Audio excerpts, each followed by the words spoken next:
आज का वीडियो उन माता-पिता के लिए बनाया है, उन अभिभावकों के लिए बनाया है, उन बड़े भाइयों के लिए बनाया है, जिनके बच्चे या जिनके छोटे भाई-बहन आपके ऊपर आश्रित होके पढ़ाई कर रहे हैं। उनके दर्द को समझने की कोशिश करें। आप लोगों को क्या लगता है ये 4 साल से तैयारी कर रहे हैं, 2 साल से तैयारी कर रहे हैं, अभी तक इन्होंने पेपर नहीं निकाल पाया,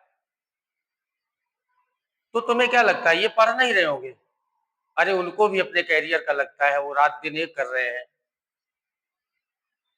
अब अगर कभी उनको पढ़ते हुए देखोगे तो तुम्हें लगेगा, पूरे दिन का उसका शेड्यूल देखो, वो सुबह उठता है, बिना खाए-पिए पढ़ने लगता है, दोपहर में फिर कोचिंग भी जा रहा होता है, लौट के आता है, फिर पढ़ रहा होता है। शाम को कहीं घूमने भी नहीं जा रहा होता है, फिर वो पढ़ता है।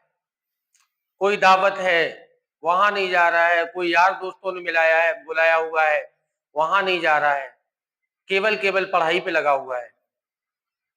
उसको समझिए, उसके दर्द को समझिए। क्योंकि वो खुद में समझ रहा है, उसको लग रहा है मुझे भी कुछ करना है, अपने आप को बर्बाद नहीं करना है। उसको भी जो उसकी ज़रूरतें हैं, उसको लगता है कि हमें भी अपनी ज़रूरतें पूरी करनी है। आपके ऊपर बोझ नहीं बनना चाहता है। आप अगर उसको ₹5000 महीना, ₹4000 महीना दे रहे हो, तो उसको अपने ऊपर बहुत बड़ा बोझ लग रहा है। उसको लग रहा है कि हमारे घर से ये कैसे पैसा आ रहा है, चाहे वो बाहर कोचिंग में की तैयारी कर रहा हो, चाहे आपके घर पे रह के लोकल कहीं पे कोचिंग तैयारी कर रहा हो। एक्स्ट्रा खर्चा नहीं करता है। क्यों नहीं करता है? उसने सारी इच्छाएँ मार रखी हैं अपनी, केवल इसलिए कि हमारा कहीं न कहीं सिलेक्शन हो जाए, हमारे माता-पिता का, हमारे भाई का नाम रोशन हो। उसने सब कुछ छोड़ रखा है और फिर जब पढ़ने के बाद, नौकरी के लिए पूरी तैयारी करने के बाद भी उसने अपनी 90% तैयारी की है, लेकिन बाई चांस अगर उसका नंबर नहीं आया है, तो आप क्या कहते हैं? कि घूमता रहा होगा, उसने पढ़ाई नहीं करता है, तू बेकार है, नाकारा है, निकम्मा है। उसको ये शब्द अंदर से तोड़ जाते हैं। बाहर वाला उसको कुछ कहे ना तो उसको कोई फ़र्क नहीं पड़ता।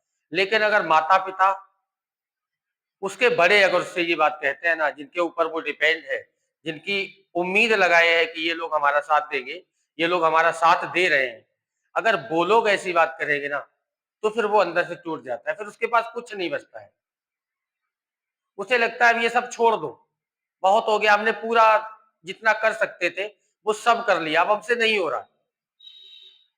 इनके ऊपर भी हम कब तक बोझ बोझ बने रहें, छोड़ देता है।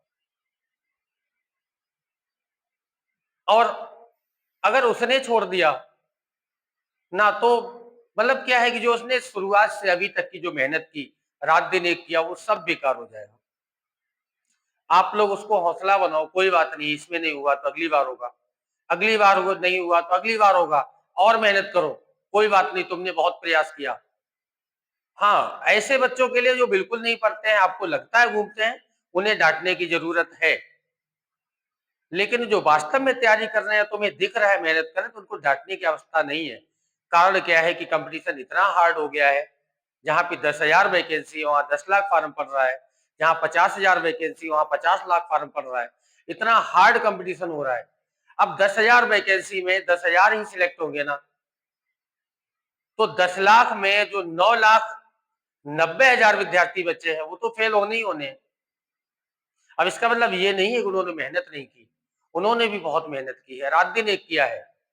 अपनी सभी इच्छाएँ, आकांक्षाएँ बिल्कुल मार रखी हैं, लेकिन फिर भी वो रह जाते हैं। अगले प्रयास में वो निकलेंगे। आप केवल उनका हौसला बनाए रखें। जय हिंद, जय भारत। सभी माता-पिता को हमारी यही सलाह है। Good night.